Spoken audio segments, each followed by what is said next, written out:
तो सामाजिक रूप से पृथ्वीराज चौहान जी की समाधि अफ़गानिस्तान से लाने के कारण सरकार बहुत बड़े स्तर पे लोगों की सेवा कर सकती है। तो फिर हमने राष्ट्रवादी जनलोक पार्टी बनाई। हरियाणा को पानी मिलना चाहिए नहीं मिलना चाहिए, अब यहाँ थोड़ी ना प्यासा मारना है। या यहाँ जो आम आदमी पार्टी है वो लोगों के सेंटीमेंट से खेलने वाली एक पार्टी है। केजरीवाल जी द्वारा बोली बात को उन्हीं के पार्टी के या उनके वोटर ने, जो मुस्लिम वोटर है, सीरियसली नहीं लिया। क्योंकि यार अपना परिचय दीजिए सर। मैं शेर सिंह राणा जी। राष्ट्रवादी जनलोक पार्टी सत्य का राष्ट्रीय संयोजक। हम लोग 5 राज्यों में हमारी पार्टी ये काम करती है और हरियाणा के अंदर जो है इनेलो से हमारा गठबंधन है, ओम प्रकाश चौटाला जी से। तो आदमपुर में आप सबको मालूम है कि उपचुनाव हो रहा है, 3 तारीख को वहाँ वोट डलने वाले हैं। तो उसी उपचुनाव को लेकर कल, क्योंकि हमारा गठबंधन है उनसे, तो प्रचार के लिए जो है कल हम और हमारे जो पार्टी के पदाधिकारी हैं, जिसमें युधिष्ठिर सिंह जी सालवन जिला करनाल से जो पार्टी के वरिष्ठ पदाधिकारी हैं, और राकेश तंवर जी प्रदेश अध्यक्ष युवा प्रकोष्ठ, तो हम सब लोग जो है कल आदमपुर में थे प्रचार प्रसार में, जो इनेलो के प्रत्याशी हैं उनके समर्थन में। तो विश्वास है कि जीत होएगी, बाकी देखते हैं। सर आपके बारे में सुना है, अफगानिस्तान से आप पृथ्वीराज चौहान जी की जो है अस्थियां लेकर आए थे सर, थोड़ा सा इस बारे में बताएं। जी देखिए, सन 2004 में मैं किसी मुकदमे को लेकर सन 2001 से तिहाड़ जेल में था, और तिहाड़ जेल में रहने के दौरान मुझे ये पता चला कि जो हमारे आखिरी भारतीय सम्राट हैं पृथ्वीराज चौहान, उनकी जो समाधि है वो अफ़गानिस्तान में है। और पिछले 800 वर्षों से उनके ऊपर जूते चप्पल मार के उनकी समाधि के ऊपर रख कर उनका अपमान किया जाता है। तो जब ये बात पता चली तो बड़ा दुख हुआ मन को, क्योंकि जो सम्राट पृथ्वीराज चौहान है, चाहे देश का कोई किसी भी जाति या धर्म का व्यक्ति हो, वो हम सभी के महान पूर्वज थे। तो इस जानकारी होने के बाद जो है एक मन में ये निश्चय किया कि अफ़गानिस्तान जाना है और वहाँ से इस कलंक को ख़त्म करना है और उनकी मिट्टी, उनकी समाधि को वापस लेकर आना है। लेकिन उसमें सबसे बड़ी जो बाधा थी वो तिहाड़ जेल थी। तो सन 2004 में तिहाड़ जेल से मैं एस्केप हुआ, जो आज तक की हमारे भारत की सबसे बड़ी जेल एस्केपिंग मानी जाती है। फरार, हाँ, सन 2004 में। और सन 2004 में फ़रार होकर मैं बांग्लादेश गया, पहले बांग्लादेश से दुबई और फिर वहाँ से अफ़गानिस्तान पहुँचा। अफ़गानिस्तान पहुँचने पर जो शुरुआती जानकारी थी वो ये थी कि कंधार के पास उनकी समाधि है, क्योंकि जब कंधार हाईजैक प्लेन हुआ था हमारे देश का, तो तब ऐसी खबरें निकल के आई थी कि भाई कंधार में पृथ्वीराज चौहान जी की भी समाधि है। लेकिन जब मैं कंधार गया और वहाँ खोजबीन करी तो वहाँ पे ऐसा कुछ नहीं था। फिर उसके बाद मैं अफ़गानिस्तान के अनेक स्थानों पे गया, जिसमें गजनी गया, हेरात जो कि ईरान बॉर्डर पे पड़ता है वहाँ गया, काबुल के भी आसपास ढूंढा और अनेक शहरों और इलाकों में गया, लेकिन कुछ जानकारी प्राप्त नहीं हुई। करीब 1.5 महीने के प्रयास के बाद मुझे पता चला कि गजनी जो है उसके पास एक जगह है देयक, DEYAK, देयक। तो देयक में जो है, जो मोहम्मद गौरी हैं उनकी कब्र है, और उन्हीं के ही कब्र के पैरों की तरफ जो है पृथ्वीराज चौहान और जो उनके कवि थे चंद्र बरदाई, उनकी भी समाधि है। तो इस जानकारी के बाद मैं वहाँ पहुँचा और जैसा सुना था वैसा ही पाया। जूते चप्पल उनके, जो हमारे सम्राट पृथ्वीराज चौहान जी हैं, उनके ऊपर रखे हुए थे। फिर प्रयास किया कि भाई कैसे इसको खोद के वापस लाया जा सकता है। शुरुआती प्रयासों में असफलता मिली। एक बार उन्होंने मुझे पकड़ भी लिया, जो वहाँ पे वो थे तालिबान से संबंधित लोग, लेकिन ऊपर वाले ने मेरे जीवन की रक्षा की, उनके चंगुल से छुड़वाया और फिर से प्रयास को मैंने दोबारा से शुरू किया। फिर असफलता मिली, लेकिन जब बार बार प्रयास करता रहा तो सफलता प्राप्त हुई। उनकी जो समाधि थी उसकी मैंने खुदाई की और वहाँ से मिट्टी और जो अन्य सामान लाना ज़रूरी था और संभव था, वो सारा सामान उनकी समाधि से लेकर वापस भारत आया। आने के बाद कुछ संगठन थे सामाजिक, उनके पास लाके वो सब चीज़ें सुपुर्द की और जो उनका मिट्टी जो मैं लाया वहाँ से, उसका जो कुछ अंश था उसमें से मैंने कलकत्ता में गंगा जी में प्रवाहित किया और जो दूसरा हिस्सा था उसका जो है वो सामाजिक संगठन ने उत्तर प्रदेश में ज़िला मैनपुरी एक पड़ता है, वहाँ पे एक चबूतरे का निर्माण करा के उसमें मतलब स्मारक टाइप का बनवा दिया और वो सब सामान उसके अंदर रख दिया। इसके बाद जो है सन 2006 में जब ये कार्य मेरा पूरा संपन्न हो गया तो वापस मैं 2006 में दोबारा से सरेंडर करके जेल में वापस गया और करीब 13 साल वहाँ रहा। इस दौरान मैंने एक किताब लिखी वहीं जेल में रहने के दौरान, इस पूरी जर्नी पे, इस पूरी यात्रा पे, जिसका नाम है तिहाड़ से काबुल कंधार तक। ये किताब बेस्ट सेलर किताब बनी, इसको इंडिया टुडे ग्रुप ने पब्लिश किया और अब इस किताब के ऊपर जो है एक बॉलीवुड की मूवी बन रही है जिसका नाम जो है वो शेर सिंह राणा ही है। ये आपको अगले वर्ष सिनेमा हॉल में आने की उम्मीद है और इसमें जो विद्युत जामवाल हैं वो मेरा role as a Sher Singh Rana lead role करेंगे। क्या नाम है उनका? विद्युत जामवाल, विद्युत? हाँ विद्युत जामवाल, उनकी तो कई फिल्में हैं, जैसे कमांडो है उनकी बहुत फेमस फिल्म जो है। सर आपने एक डाकू को मर्की मारा था जो कि डाकू से सांसद बन गए थे, उसके बारे में बताएंगे?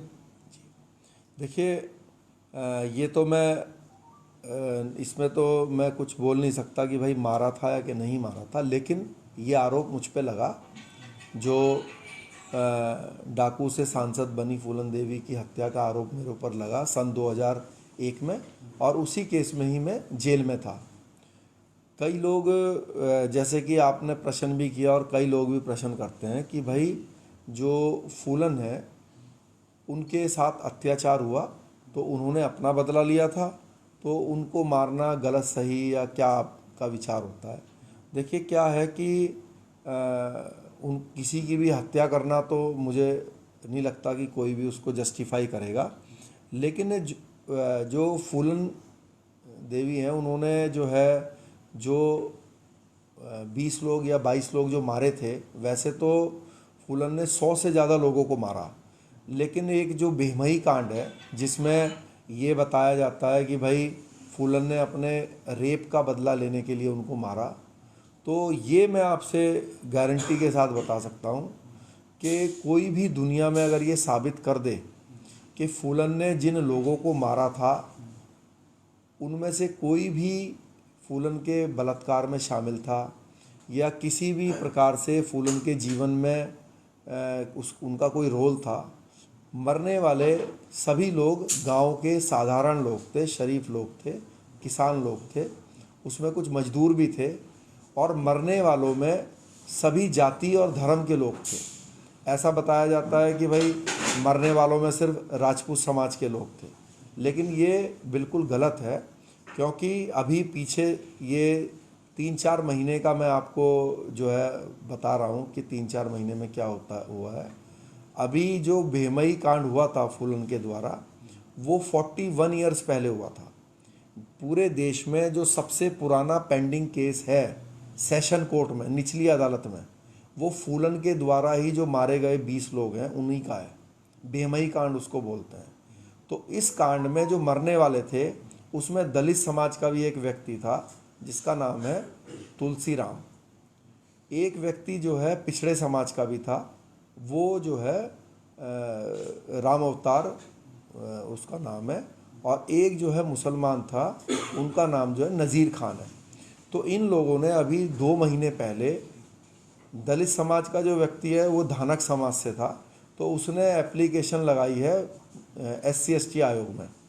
जो पिछड़े समाज का है उसने एप्लीकेशन लगाई है पिछड़े आयोग में, और जो नज़ीर खान का जो परिवार है उन्होंने एप्लीकेशन लगाई है अल्पसंख्यक आयोग में इस चीज़ को लेके लगाई है कि 41 साल हो गए फूलन ने हमारे निर्दोष परिवार के लोगों की हत्या की थी, अभी तक हमें न्याय नहीं मिला। तो इससे ये बात बिल्कुल साबित हो जाती है कि मरने वाले सभी जाति और धर्म के लोगों को फूलन ने मारा था। और ये जो मैं बता रहा हूँ, नज़ीर खान मिस्त्री था और ये दोनों मजदूर थे। तो ये गांव में मजदूरी करने गए हुए थे, इनका भेमई गांव से भी कोई लेना देना नहीं था, फिर भी इनको उन लोगों ने मार दिया था। तो भेमई के जो लोग ये मरे हैं या इसके अलावा भी जो मरे हैं, तो फूलन ने अगर अपने साथ जिन्होंने उनके साथ गलत किया अगर उनको मारती तो मुझे लगता है कि सबसे बड़े प्रशंसक जो है वो मैं खुद होता उनका।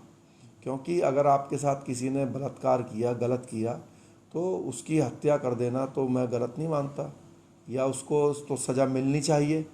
लेकिन आपके साथ सफ़ीदों के किसी व्यक्ति ने गलत कर दिया और आप पूरे सफ़ीदों को मार दें, तो ये तो फिर ये भी जस्टिफाई नहीं कर सकते आप, है ना। एक बिल्डिंग होती है, बिल्डिंग में 50 घर हैं, अब 50 में से एक घर का व्यक्ति जो है जाके कुछ गलत हरकत कर दे, तो ऐसा थोड़ी ना कि आप पूरी बिल्डिंग में आग लगा दोगे और पूरे 50 घरों को ही मार देंगे। तो कारण क्या मानते हैं उस कारण के लिए?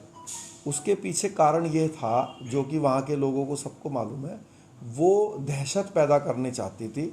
जो उनका डाकुओं का जो गिरोह था, वो गिरोह जो है एक पूरे इलाके में एक दहशत पैदा करना चाहता था कि अगर हमारे खिलाफत या हमारे खिलाफ, हमारे डाकू गैंग के खिलाफ किसी ने भी आवाज़ उठाई तो हम इसी तरीके से नरसंहार करेंगे। एक बात और भी बोली जाती है कि फूलन के साथ बहुत अन्याय हुआ।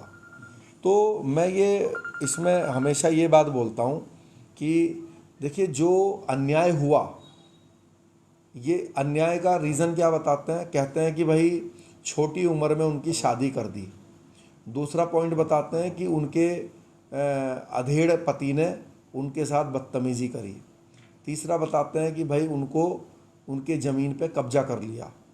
और ये तीनों कारण बता के चौथा बताते हैं कि इन तीनों कारणों से वो डाकू बन गई। तो मेरा प्रश्न ये है आपसे कि भाई उनकी छोटी उम्र में शादी की, तो वो शादी किसने की? शादी तो उनके माता पिता ने की ना, तो अपने माता पिता से बदला लेती। जिससे उसकी शादी हुई वो अधेड़ उम्र का था, उसने उसके साथ बदतमीजी की, तो वो तो उनका पति था ना, उन्हीं के समाज का था, तो उसको मारती। फिर जो ज़मीन उनकी कब्जा कर ली, वो तो उनके जो सगे चाचा थे उनके लड़कों ने कब्जा की, तो वो उनसे लड़ाई करती। लेकिन अपने जो फैमिली मेंबर्स हैं, जिन लोगों ने उनको प्रताड़ित किया, तो उनसे तो उन्होंने कुछ कहा नहीं, लेकिन जो है अपने डाकू गिरोह का नाम का दहशत पैदा करने के लिए जो है वो हर जाति धर्म के जो दूसरे लोग थे उनके ऊपर अत्याचार किया। तो मेरा ऐसा मानना है कि अगर वो अपने जिन्होंने भी उनके साथ गलत किया, उनके साथ अगर वो बदले की भावना रखती तो शायद ज़्यादा ठीक रहता। जी, पार्टी बनाने का सर कैसे विचार आया? देखिए, जब सन 2016 में मैं तिहाड़ जेल से छूटकर आया, तो सामाजिक रूप से पृथ्वीराज चौहान जी की समाधि अफ़गानिस्तान से लाने के कारण जो देश के जो राष्ट्रवादी लोग हैं उन्होंने बड़ा सम्मान किया मेरा, और देश के अलग अलग राज्यों में अपने अपने कार्यक्रमों में मुझे सम्मानित करने के लिए बुलाना शुरू किया, और देश के अनेक राज्यों में जाने का मुझे मौका मिला। तो जब उन्होंने हमें बुलाया तो हम जैसे कार्यक्रम के बाद उनसे बातचीत वगैरह करते थे, तो मन में ये विचार आया कि भाई जो लोग हमें इतना सम्मान दे रहे हैं, तो इनकी जो ज़रूरतें हैं, जो इनकी समस्याएं हैं, उनको भी हमें दूर करने के लिए कोशिश करनी चाहिए। तो सामाजिक रूप से किसी भी व्यक्ति की एक लिमिटेशंस होती हैं। मान लीजिए आपकी कोई समस्या है, आपने कहा जी मेरे बिटिया की शादी है, मैं आर्थिक रूप से कमज़ोर हूँ, तो इंसान निजी रूप से कितनी सहायता कर देगा? लाख रुपए दे देगा, 2 लाख रुपए दे देगा, और कितने परिवारों को दे देगा, उसकी भी एक लिमिट है। लेकिन अगर आप सरकार का हिस्सा बनते हैं या सरकार बनाते हैं तो फिर उसकी कोई लिमिट नहीं है। सरकार बहुत बड़े स्तर पे लोगों की सेवा कर सकती है। तो ये बात जब मन में आई तो उसके लिए फिर हमने राष्ट्रवादी जनलोक पार्टी बनाई, क्योंकि हम लोग राष्ट्रवादी लोग हैं, देशभक्त लोग हैं, और उसी विचारधारा के लोग फिर हमसे जुड़ना शुरू हुए, छत्तीस बिरादरी के लोग जुड़ना शुरू हुए। और इसमें मुख्य भूमिका जो क्षत्रिय समाज के लोग हैं उसमें वो थोड़ा ज़्यादा संख्या में जुड़े, क्योंकि उनकी ऐसी भावना है कि भाई ये सम्राट पृथ्वीराज चौहान जी की समाधि वापस लेके आए, तो थोड़ा उनके मन में ज़्यादा प्रेम भावना है। और इसी को ध्यान में रखते हुए जब हम 2019 में पहला चुनाव लड़े, तभी पार्टी बनाई आरजेपी, और तभी चुनाव लड़े तो हम 8 सीटों पर चुनाव लड़े, और हमें करीब 10,000 प्लस वोट जो है हर विधानसभा में, हर हलके में जहाँ पर भी हम लड़े हमें प्राप्त हुए पार्टी को।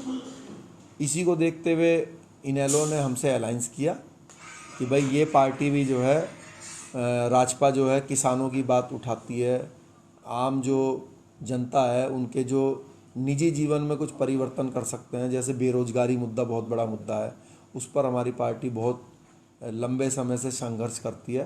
तो इन सब चीज़ों को देखकर ही और उनकी हमने विचारधारा को देख के आपस में गठबंधन किया, और अब हम गठबंधन के रूप में हरियाणा में काम कर रहे हैं। भविष्य की क्या क्या योजना है आपकी पार्टी की? देखिए, भविष्य में राष्ट्रवादी जनलोक पार्टी की जो भविष्य की योजनाएं हैं, सबसे बड़ी जो हरियाणा की 2-3 मुख्य समस्याएं हैं जो हम लोगों को देखते हैं, वो एक तो है यहाँ पर किसानों की बहुत बड़ी समस्या है। थोड़ा अगर हम उधर के ज़िलों को देखेंगे, जो महेंद्रगढ़ भिवानी है उस साइड के क्षेत्र हैं, वहाँ की थोड़ी अलग टाइप की समस्या है, इधर की थोड़ी अलग टाइप की समस्या है। बेरोजगारी एक मुद्दा है। तो अगर हम लोग सत्ता में आते हैं या सत्ता में हिस्सेदार बनते हैं, अगर हमारी फुल मेजॉरिटी की सरकार नहीं बनती, तो मुझे लगता है कि ये जो इनेलो और हमारा गठबंधन है 2024 में सरकार बनाएगा, जिस तरीके से लोगों का रुझान आ रहा है। और अगर हम लोग सत्ता में आते हैं तो जिस संकल्प के साथ हम काम कर रहे हैं उसमें लोगों की सेवा करेंगे, और जो आखिरी पायदान पे बैठा हुआ व्यक्ति है उसको भी ये महसूस कराएंगे कि आपकी सरकार है, आपके लिए है और आपके हर समस्या को दूर करने के लिए है। हरियाणा के अंदर आप आए हैं, पार्टी यहाँ पे काम कर रही है, यहाँ का मेन मुद्दा है पानी का, SIR का, उसके बारे में आपका क्या रुख है? देखिए, इस मुद्दे पर हम जो हरियाणा है उसके साथ है, क्योंकि पहले तो ये पूरा जो हमारा देश है वो एक है। पानी कोई ऐसी चीज़ नहीं है कि भाई अब जब हम पाकिस्तान को पानी दे सकते हैं, भाई हमारे यहाँ से जो नदियाँ निकल रही हैं उसका बहुत बड़ा हिस्सा जो है झेलम या दूसरी कुछ नदियाँ हैं जो कि पाकिस्तान की तरफ पानी जाता है उसका।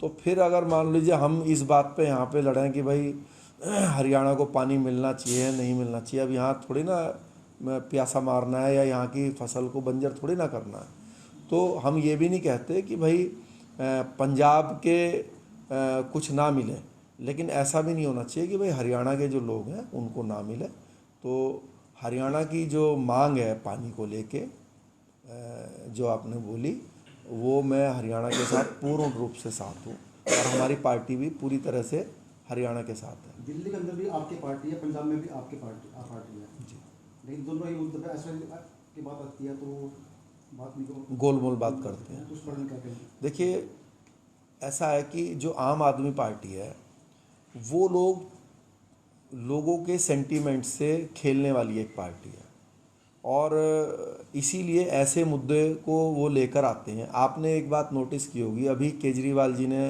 ये डिमांड की कि भाई जो करेंसी नोट है उस पर गणेश जी और लक्ष्मी जी की फ़ोटो डालनी चाहिए। तो आपने नोटिस किया होगा ये डिमांड उन्होंने की, लेकिन क्योंकि उनका जो मुस्लिम वोट है वो भी आम आदमी के साथ अच्छे से लगा हुआ है दिल्ली के अंदर, और उन्होंने किसी भी प्रकार का कोई इसमें किसी तरह की कोई वो नहीं दिखाई, नाराज़गी या वो। क्यों नहीं दिखाई?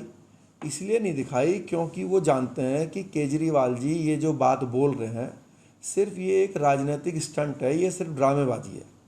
यही बात अगर राहुल गांधी बोलते तो शायद देश का जो मुसलमान वर्ग है वो थोड़ा सा इस पर ऐतराज़ करता, क्योंकि उसको मालूम है कि अगर बात राहुल गांधी बोल रहे हैं या कांग्रेस का कोई वरिष्ठ नेता बोल रहा है तो इसको बात को सीरियस लेने की ज़रूरत है। लेकिन आम आदमी केजरीवाल जी द्वारा बोली बात को उन्हीं के पार्टी के या उनके वोटर ने, जो मुस्लिम वोटर है, सीरियसली नहीं लिया, क्योंकि उनको भी पता है कि ये सिर्फ एक राजनीतिक स्टंट है।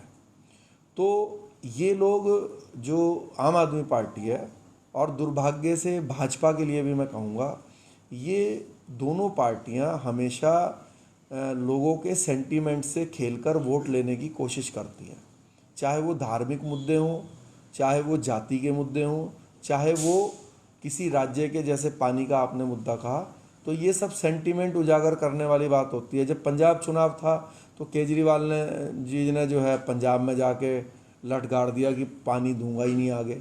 अब उनको पता है कि अब आगे चुनाव जो है हरियाणा का आ रहा, तो अब यहाँ कहेंगे ठीक है जी, पानी मैं तुम्हारे साथ हूँ, है ना। तो राजनीति में स्पष्ट मत और आपकी जो क्या मैनिफेस्टो है वो क्लियर होना चाहिए। ये फ्री की रेवड़ी के बारे में आप क्या कहना चाहेंगे? देखिए चुनाव के अंदर फ्री की बात देखिए, जो फ्री की रेवड़ी है, अभी पीछे भी 10 दिन पहले भी मुझसे ये प्रश्न किया गया था एक पत्रकार महोदय ने। इसमें राष्ट्रवादी जनलोक पार्टी का बिल्कुल क्लियर स्टैंड है कि ये जो फ्री की रेवड़ी बांटने का है वो बंद होना चाहिए।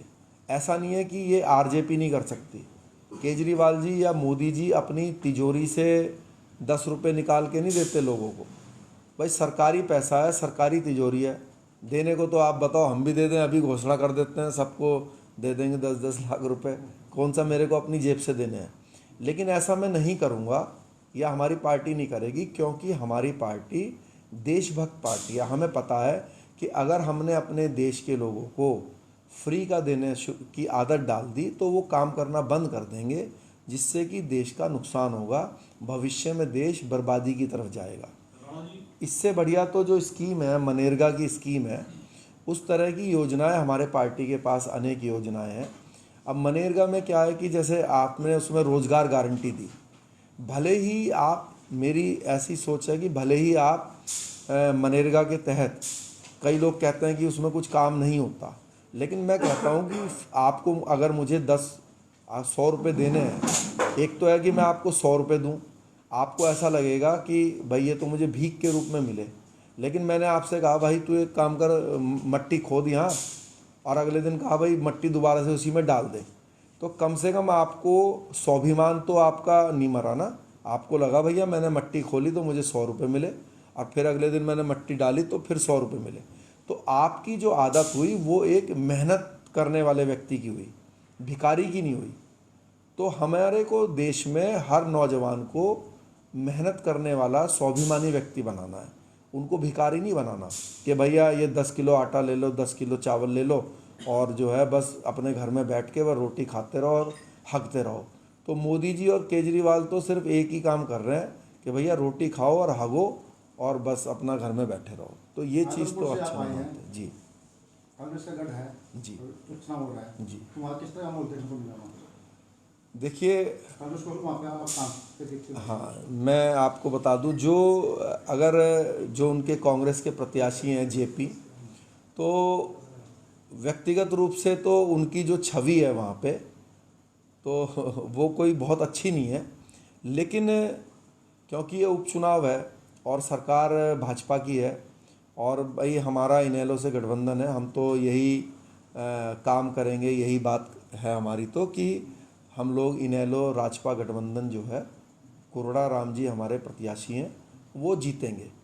लेकिन अगर आप कांग्रेस या भाजपा की बात करेंगे तो भाजपा के लिए अगर मैं बोलूं तो एक तरफ तो मोदी जी या भाजपा ये बोलती है कि हम जो है वंशवाद को ख़त्म कर रहे हैं, लेकिन ये तो आपके सामने सीधा सीधा है कि ये तो वंशवाद की मतलब एक तरीके से ठप्पा है कि एक आप जिसको राजनीति की अभी ABCD नहीं पता, जिसने वहाँ के लोगों के लिए कुछ किया नहीं है, सीधा अमेरिका से पढ़ के आया, और क्योंकि वो एक परिवार से संबंधित व्यक्ति है, उसको बीजेपी ने जो है अपना टिकट थमा दिया। और जो कुलदीप बिश्नोई जी हैं, उन्होंने अपना त्यागपत्र दिया। ये भी एक प्रश्न बनता है, और हमने वहाँ लोगों से ये बात रखी भी कि देखिए यहाँ पे उपचुनाव हो रहा है, तो लोगों को ने तो अपना मत अभी 3 साल पहले दिया ही था, तो ये उपचुनाव की ज़रूरत क्यों आई? ज़रूरत इसलिए आई क्योंकि ये चुनाव जो है कोई सरकार नहीं करा रही, ये चुनाव तो सीबीआई और ईडी का डर करा रहा है कि सीबीआई और ईडी ने जो है एक एक कान कुलदीप बिश्नोई जी का पकड़ा, तो उन्होंने कहा जी ठीक है, मैं ये भाजपा में आता हूँ और ये कान जो है मेरा आप छुड़वाओ। तो उन्होंने इस भय से कि भाई खुद उपचुनाव लड़ने पे हार ना जाए, तो उन्होंने अपने सुपुत्र को आगे कर दिया।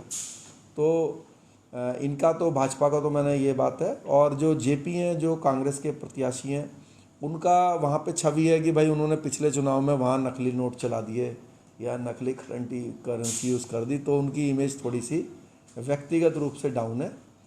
बाकी जल्दी रिजल्ट आएगा तो मालूम पड़ेगा भाई क्या है।